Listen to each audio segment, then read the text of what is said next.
Hello everyone, this is Bhavya Rampal, your trainer and guide for cracking all school teaching exams. And I welcome you all on this exceptional and revolutionary channel that is Learn to Lead Tutorials. So students, I hope you all are doing good. I hope you all are studying hard and I hope you all are following our channel. So अगर अब तक आपने हमारा channel subscribe नहीं किया है तो जल्दी से इसको सब्सक्राइब कर लीजिए।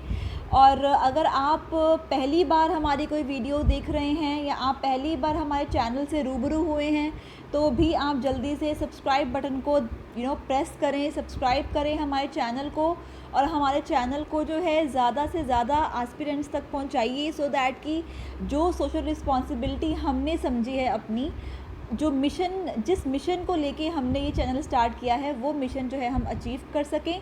और हमारा मिशन जो है वो क्या है? Social responsibility. हमारा मिशन है कि हम सोसाइटी की वेलफेयर कर सकें, उन बच्चों के लिए हम कुछ कर सकें जिन बच्चों के पास जो है फाइनेंशियल रिसोर्सेज नहीं हैं या फिर जो बच्चे जो हैं एकेडमी में जाके प्रॉपर वे से हाई लेवल की ट्रेनिंग नहीं ले सकते किसी भी कॉम्पिटिटिव एग्ज़ाम के लिए। So students, do like our video, do share our channel to the maximum people and do subscribe our channel because आपकी मोटिवेशन से ही हम लोगों को मोटिवेशन मिलती है और हम डे बाय डे बहुत ही अच्छा करने की कोशिश करते हैं। नए नए कंसेप्ट्स आपके लेके आते हैं हम लोग और फ्यूचर में भी हम जो है अपने इस चैनल के थ्रू और भी बहुत सारे कम्पिटिटिव एग्ज़ाम्स की प्रिपरेशन जो है वो स्टार्ट करवाएंगे। सो हमारे साथ प्लीज़ ज्वाइन हो जाएं और अपनी सोशल रिस्पॉन्सिबिलिटी को भी आप समझें। तो चलिए फ्रेंड्स, आज जो हम करने वाले हैं टॉपिक बहुत ही ज़्यादा इम्पॉर्टेंट टॉपिक है और आप कह सकते हो कि इस टॉपिक में से भी 2 से 3 क्वेश्चन जो है आपको डेफिनेटली मिल जाएंगे अपने किसी भी स्कूल टीचिंग एग्ज़ाम में। ओके, सो आइए स्टार्ट करते हैं हमारा आज का लेक्चर। और आज का हमारा टॉपिक है CCE pattern, that is continuous and comprehensive evaluation. बच्चे, ये टॉपिक बहुत ज़्यादा इम्पॉर्टेंट है, ठीक है। और आपको ये भी पता है कि जितने भी CBSE स्कूल्स हैं, ठीक है, उन्होंने CCE पैटर्न को अडॉप्ट किया है, ठीक है। CCE पैटर्न जो है उसमें क्या होता है, बच्चे की कंटिन्यूअस इवैल्यूएशन होती है और कॉम्प्रिहेंसिव इवैल्यूएशन होती है।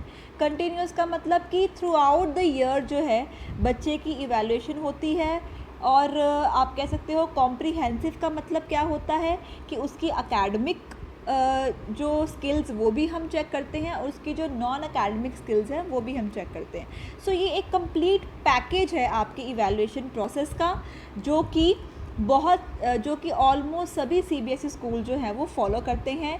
कंपल्सरी जो है CCE पैटर्न हर एक CBSE स्कूल जो है वो अप्लाई करता है। तो आइए स्टार्ट करते हैं इसको और भी डिटेल में समझते हैं कि एक्चुअली में CCE है क्या।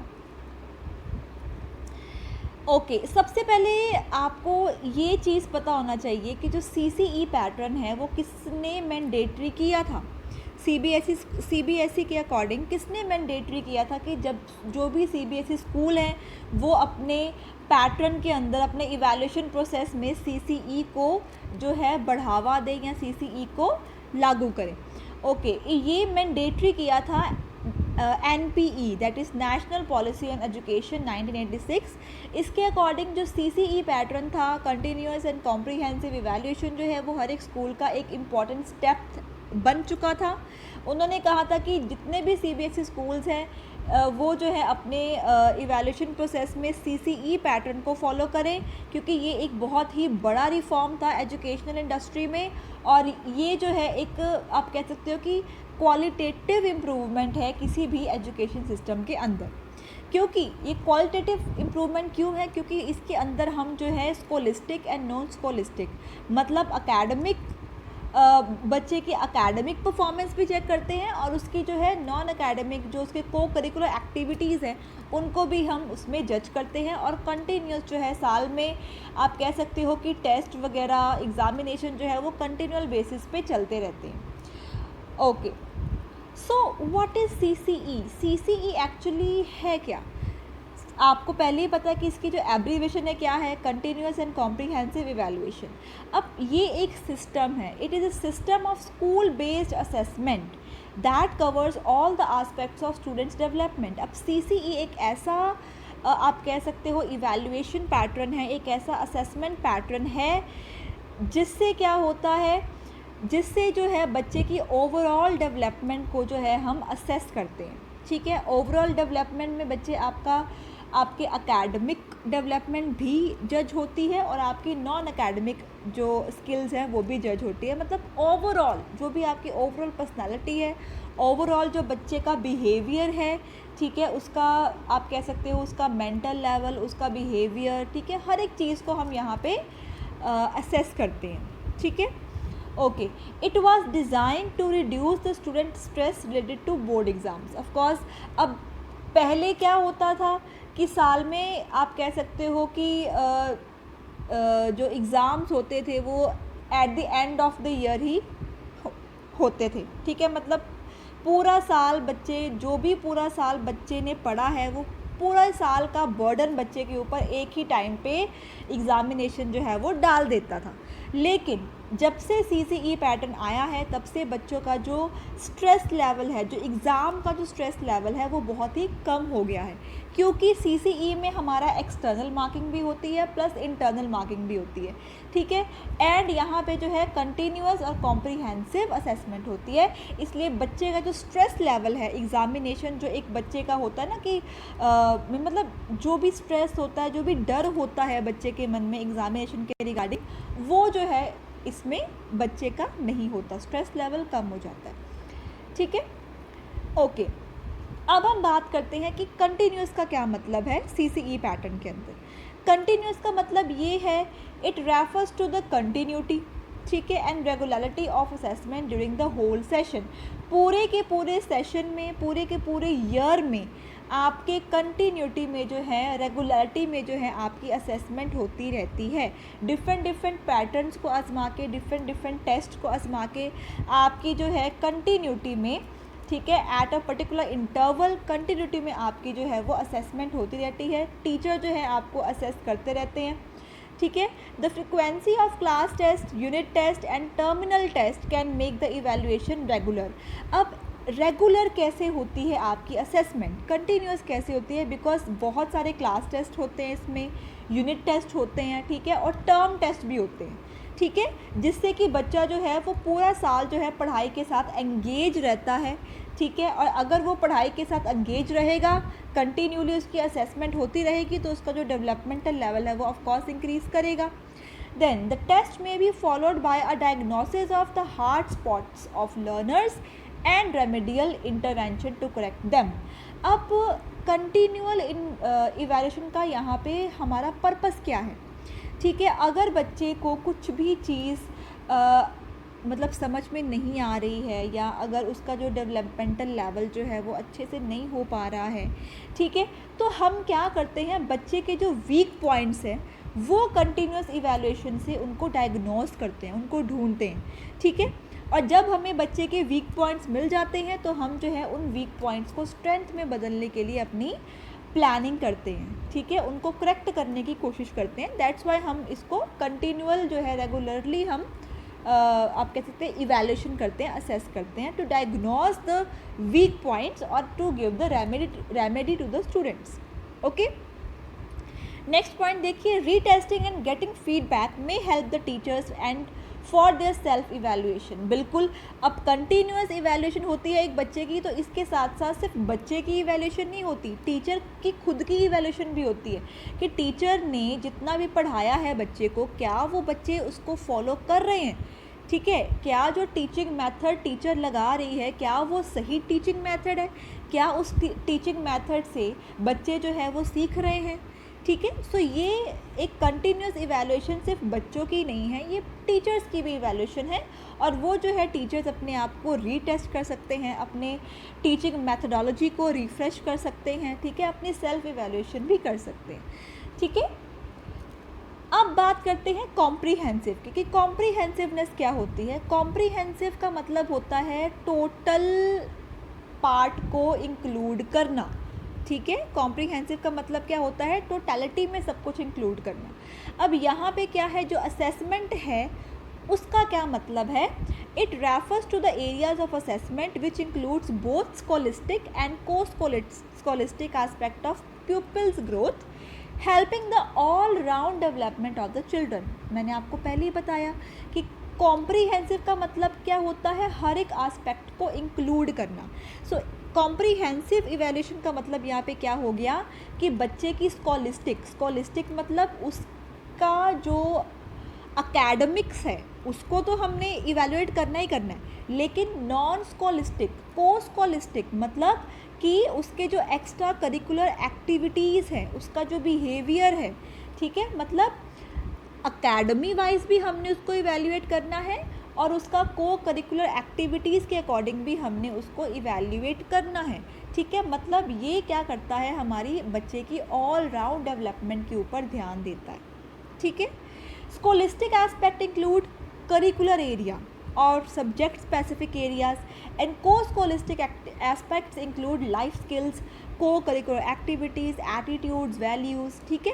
स्कोलिस्टिक में क्या आ जाएगा? आपका अकेडमिक्स, ठीक है, आपके सब्जेक्ट वगैरह, कितने मार्क्स आ रहे हैं आपके, कितने ग्रेड्स आ रहे हैं, ठीक है, वो आपका सारा एरिया हो जाएगा स्कोलिस्टिक एरिया। अब नॉन स्कोलिस्टिक एरिया क्या है? आपके स्किल्स, आपके एक्स्ट्रा करिकुलर एक्टिविटीज़, को करिकुलर एक्टिविटीज़, स्पोर्ट्स में कैसे हो आप, ठीक है, और भी जो भी एक्स्ट्रा करिकुलर एक्टिविटीज़ जो स्कूल में इंक्लूड होती हैं उसमें आप कैसे हो, ठीक है, आपके एटीट्यूड्स क्या हैं, आपकी वैल्यूज़ क्या हैं, क्लास में आपका बिहेवियर कैसा है, टीचर्स के साथ बिहेवियर कैसा है, अपने फॉलो क्लास मेंबर्स के साथ आपका बिहेवियर कैसा है, ये सब मतलब फुल जो है आपकी असेसमेंट होती है। In scholastic aspect cognitive growth in subject specific areas are covered, बिल्कुल, and co-scholastic aspect the growth in affective and psychomotor areas are covered, बिल्कुल। जो आपके स्कोलिस्टिक है वो कहीं ना कहीं रिलेटेड है आपके कोग्निशन के साथ, आपके मेंटल प्रोसेस के साथ, लेकिन जो आपका को स्कोलिस्टिक एस्पेक्ट है वो है आपका अफेक्टिव डोमेन, मतलब कि आपके इमोशनलिटी के साथ जुड़ा हुआ है और आपके साइकोमोटर मतलब आपकी एक्टिविटीज़ के साथ जुड़ा हुआ एक एस्पेक्ट है, ठीक है। सो स्कोलिस्टिक एरिया जो है वो आपका इंटेलेक्चुअल ग्रोथ हो जाएगा और जो आपका को स्कोलिस्टिक एरिया है वो आपका जो है डेवलपमेंट हो जाएगी आपके फिजिकल ग्रोथ की, आपकी पर्सनालिटी की, आपकी क्वालिटीज़ की, इंटरेस्ट की, एटीट्यूड्स एंड वैल्यूज़ की, ठीक है। आई होप आपको कॉम्प्रीहेंसिव का मतलब क्लियर हो चुका है। अब बात करते हैं इवैल्यूएशन। हमने कंटिन्यूअस पढ़ लिया, हमने कॉम्प्रीहेंसिव पढ़ लिया, अब हमें पता होना चाहिए कि इवैल्यूएशन क्या होती है, असेसमेंट क्या होती है। इवैल्यूएशन बच्चे यही होता है कि आपने जो है बच्चे को जज करना होता है, मेकिंग जजमेंट, ठीक है। और जज हम बच्चे को कैसे करते हैं? उनको मार्क्स दे के, उनको ग्रेड दे के, ठीक है। और उनको मार्क्स और ग्रेड हम किस बेस के ऊपर देते हैं? उनके लेवल ऑफ अचीवमेंट के ऊपर देते हैं, ठीक है। जो आपने पढ़ाया क्या बच्चा उसको ग्रैब कर रहा है कि नहीं कर रहा है, बच्चा उसको फॉलो कर रहा है कि नहीं कर रहा है, उसके लिए ये बात को जानने के लिए आपको बच्चे की इवैल्यूएशन करनी पड़ती है, असेसमेंट करनी पड़ती है। और वो हम कैसे करते हैं? टेस्ट, यूनिट टेस्ट लेके, क्लास टेस्ट लेके और भी बहुत सारी एक्टिविटीज़ करके, ठीक है। ये हमें क्या बताता है? आपकी अचीवमेंट बताता है कि आप कितना आपने अचीव कर लिया है स्कोलिस्टिक एरिया वाइज भी एंड को स्कोलिस्टिक एरिया वाइज भी। इन सिंपल टर्म इवैल्यूएशन क्या होता है? ये आपके स्टूडेंट्स की लर्निंग के साथ एक लिंक्ड टर्म है, ठीक है। ये एंश्योर क्या करता है कि जो बच्चे हैं वो रेगुलरली प्रोग्रेस करते रहें, ठीक है, उनका जो अचीवमेंट लेवल है वो बहुत ज़्यादा जो है वो हाई होता रहे। और इसके साथ साथ बच्चे जो है खुद की इवैल्यूएशन तो करते ही करते हैं, जो टीचर्स हैं वो भी अपनी इवैल्यूएशन कर सकते हैं, ठीक है। आई होप आपको इवैल्यूएशन का मतलब क्लियर हो चुका है। अब बात करते हैं ऑब्जेक्टिव्स ऑफ सीसीई। ऑब्जेक्टिव्स में देखते हैं कि सीसीई के ऑब्जेक्टिव्स क्या होते हैं। सबसे पहले देखिए, to help developing cognitive, psychomotor and affective skills, बिल्कुल। सीसीई पैटर्न क्योंकि आपकी कॉम्प्रीहेंसिव इवैल्यूएशन है तो ये क्या करती है? ये डेवलप करती है एक बच्चे को, कोग्निशन लेवल उसका, मेंटल लेवल डेवलप करती है, उसका फिजिकल लेवल डेवलप करती है और उसका जो इमोशनल लेवल है उसको भी डेवलप करती है। टू ले emphasis on thought processes and D emphasis on memorisation. बिल्कुल बच्चा जो है उसका एम्फेसिस सीसीई डालती है उसके थॉट प्रोसेस के ऊपर, ठीक है। यहाँ पे मेमोराइजेशन का कोई भी रोल नहीं है, रट्टाफिकेशन सीसीई में नहीं जो है बच्चे रट्टाफिकेशन नहीं करते। बच्चे क्या करते हैं, चीज़ को समझते हैं, अपने थॉट प्रोसेस को जो है इम्प्रूव करते हैं, ठीक है। To make evaluation an integral part of teaching learning process. बिल्कुल इवैल्यूएशन जो है वो एक इंटेग्रल पार्ट हो जाता है आपके टीचिंग लर्निंग प्रोसेस का, ठीक है। To use evaluation for improvement of students achievement and teaching learning strategies on the basis of regular diagnosis followed by remedial instruction.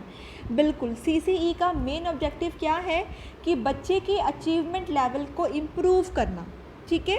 बच्चा क्या कर रहा था और बच्चा अब क्या कर रहा है। बच्चे को अगर कोई चीज़ समझ नहीं आ रही है या बच्चे की अगर इम्प्रूवमेंट नहीं हो रही है तो इम्प्रूवमेंट क्यों नहीं हो रही है, डायग्नोस करना है और डायग्नोस करके जो है रेमेडियल टीचिंग जो है उसको प्रोवाइड करनी है।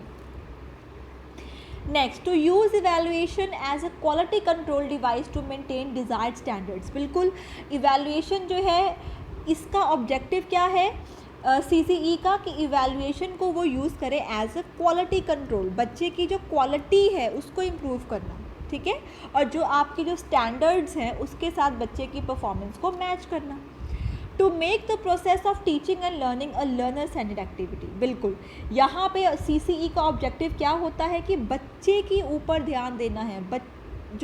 जो आपका जो टीचिंग प्रोसेस है, जो लर्निंग प्रोसेस है, ये जो है लर्नर सेंटर्ड होना चाहिए।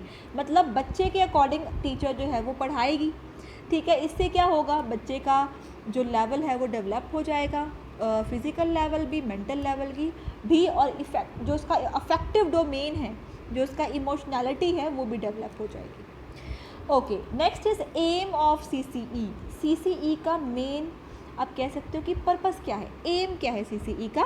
To reduce stress on children. बिल्कुल बच्चों के दिमाग पे जो एग्ज़ाम बोर्ड प्रेशर होता है उस स्ट्रेस को रिड्यूस करना। Make evaluation comprehensive and regular. बिल्कुल इवैल्यूएशन को, असेसमेंट को कॉम्प्रीहेंसिव करना, ऑल राउंड डेवलपमेंट करना बच्चे की, और रेगुलर करना, कंटिन्यूस करना। Provide space for the teacher for creative teaching. बिल्कुल टीचर जो है सीसीई के अंडर डिफरेंट इनोवेटिव मेथड लगा के जो है बच्चों को पढ़ाए। Provide a tool of diagnosis and remediation. बिल्कुल सीसीई का मेन ऑब्जेक्टिव क्या है, बच्चे का अगर कोई वीक पॉइंट है, कोई वीकनेस है तो उसको डायग्नोस करना, और डायग्नोस करने के बाद उसको रेमेडियल टीचिंग देना, उसको करेक्ट करना। And produce learners with great skills. अब सीसीई का मेन ऑब्जेक्टिव क्या है कि लर्नर्स में जो है ग्रेट स्किल्स को डेवलप करना, ठीक है। ओके, सीसीई को अगर हम पिक्टोरियल वाइज देखें तो आप इसको दो पार्ट में डिवाइड कर सकते हो, कंटिन्यूअस एंड कॉम्प्रीहेंसिव। कंटिन्यूअस में कंटिन्यूअस लर्निंग आ जाएगी आपकी, और कंटिन्यूअस आपकी असेसमेंट आ जाएगी, और कॉम्प्रीहेंसिव में आएगा आपका स्कोलिस्टिक एरिया एंड को स्कोलिस्टिक एरिया, ठीक है। को स्कोलिस्टिक एरिया को आप आगे डिफाइन नहीं कर सकते, लेकिन स्कोलिस्टिक एरिया को आप आगे फॉर्मेटिव असेसमेंट और समेटिव असेसमेंट में डिफाइन कर सकते हो। ये हम करेंगे फॉर्मेटिव एंड समेटिव के ऊपर फुल फ्लैच वीडियो मैं लेके आऊँगी, लेकिन इस वीडियो में हम फॉर्मेटिव और समेटिव के बारे में बात नहीं करेंगे, बिकॉज ये बहुत ही वास्ट टॉपिक है। तो इसके लिए मैं एक और वीडियो आपके लिए लेके आऊँगी। फ़िलहाल हम बात करते हैं स्कोलिस्टिक एरिया एंड को स्कोलिस्टिक एरिया की, ठीक है। स्कोलिस्टिक एरिया क्या होता है, मैंने आपको पहले ही बताया, आपके अकेडमिक्स का जो एरिया होता है वो होता है आपका scholastic area. It is linked with your cognition, cognitive development, आपका जो मेंटल लेवल है, ठीक है, उसके ऊपर बेस्ड है आपका scholastic area. So it is more concern with cognitive and knowledge aspects, can be assessed directly by observing their reactions to various learning experiences.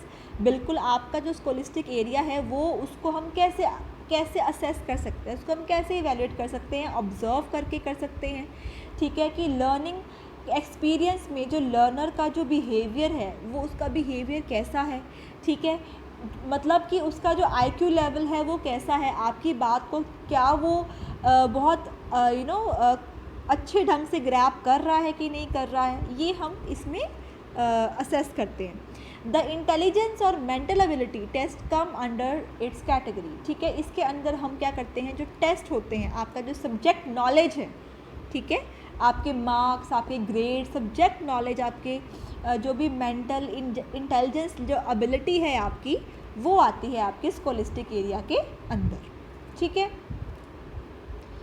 अब स्कोलिस्टिक एरिया में आप कह सकते हो कि दो टाइप की असेसमेंट होती है, एक तो फॉर्मेटिव असेसमेंट और एक होती है समेटिव असेसमेंट, ठीक है।